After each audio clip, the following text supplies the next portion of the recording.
بسم اللہ الرحمن الرحیم۔ السلام علیکم ناظرین، آپ میرا یوٹیوب چینل دیکھ رہے ہیں حقیقت پلس۔ کرونا ویکسین حلال ہے یا حرام ہے؟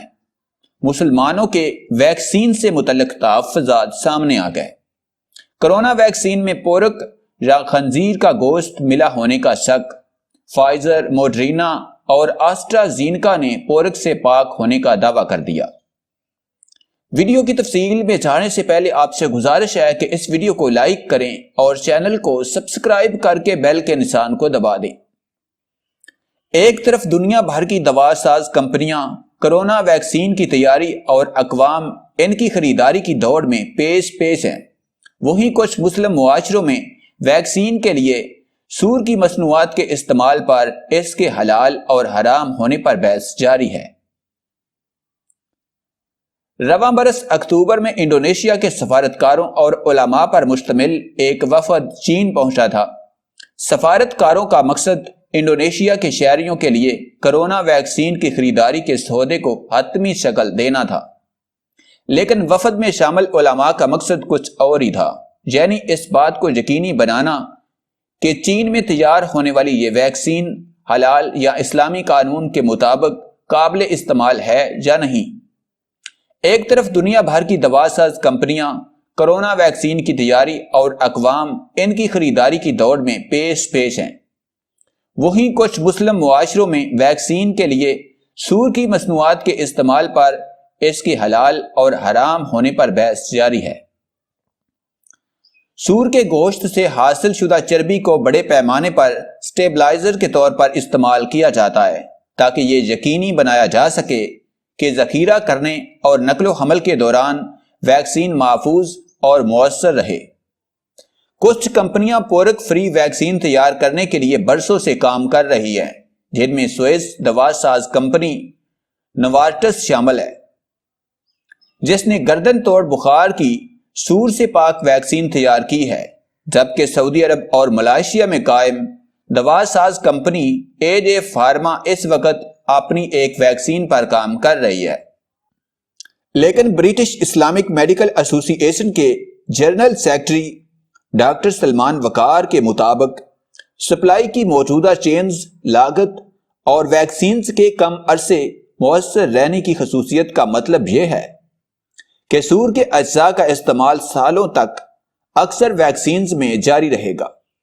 فائزر، موڈرنا اور آسٹرازینیکا کے ترجمانوں نے کہا ہے کہ سور کی مصنوعات ان کی کرونا ویکسین کا حصہ نہیں ہیں، لیکن دیگر کمپنیوں کے ساتھ لاکھوں ڈالر کے عوض محدود سپلائی اور پیشگی معاہدے کا مطلب یہ ہے کہ بڑی تعداد میں انڈونیشیا جیسے مسلم اکثریتی ممالک کو ایسی ہی ویکسین ملے گی جن میں ابھی تک جیلیٹن سے پاک ہونے کی تصدیق نہیں کی گئی ہے۔ وقار نے کہا کہ جیلیٹن کی حامل ویکسینز یہودی اور مسلم دونوں مذہبی گروپوں کے لیے مخمصے کا باعث ہے، کیونکہ دونوں مذاہب میں سور کی مصنوعات کے استعمال کو مذہبی لحاظ سے ناپاک سمجھا جاتا ہے۔ سڈنی یونیورسٹی کے ایک associate professor doctor Haroon Rashid نے کہا کہ ویکسینز میں سور کی جیلیٹن کے استعمال پر ماضی میں ہونے والے مباحثوں میں اکثریت کا اتفاق تھا کہ یہ اسلامی قانون کے تحت جائز ہے، کیونکہ اس کو استعمال نہ کرنے سے وسیع نقصان ہو سکتا ہے۔ آرتھوڈوکس یہودی برادری کے مذہبی رہنماؤں کے وسیع اتفاق رائے سے ایسا ہی اندازہ لگایا جا سکتا ہے۔ اسرائیل کی ایک یہودی تنظیم تصور کے چیئرمین ربی ڈیوڈ سٹیو نے کہا، یہودی قانون کے مطابق سور کا گوشت کھانے یا سور کے گوشت کا استعمال اس صورت میں ہی حرام ہے جب اسے عام طریقے سے کھایا جائے۔ اگر اسے منہ کی بجائے جسم میں انجیکشن کے ذریعے داخل کیا جائے تو پھر اس میں کوئی ممانعت اور کوئی مسئلہ نہیں ہے، خاص طور پر جب ہم بیماریوں کے بارے میں فکر مند ہوں۔ اس کے باوجود اس مسئلے پر متضاد رائے سامنے آئی ہے۔ دنیا کے سب سے بڑے اسلامی ملک انڈونیشیا میں 2018 میں علماء کونسل نے خسرہ اور روبیلا کی ویکسین کو صرف جیلیٹن کی وجہ سے حرام قرار دیا تھا، جس کے بعد مذہبی برادری کے رہنماؤں نے والدین سے اپنے بچوں کو ویکسین کے قطرے پلانے کی اجازت نہ دینے کی اپیل کی تھی۔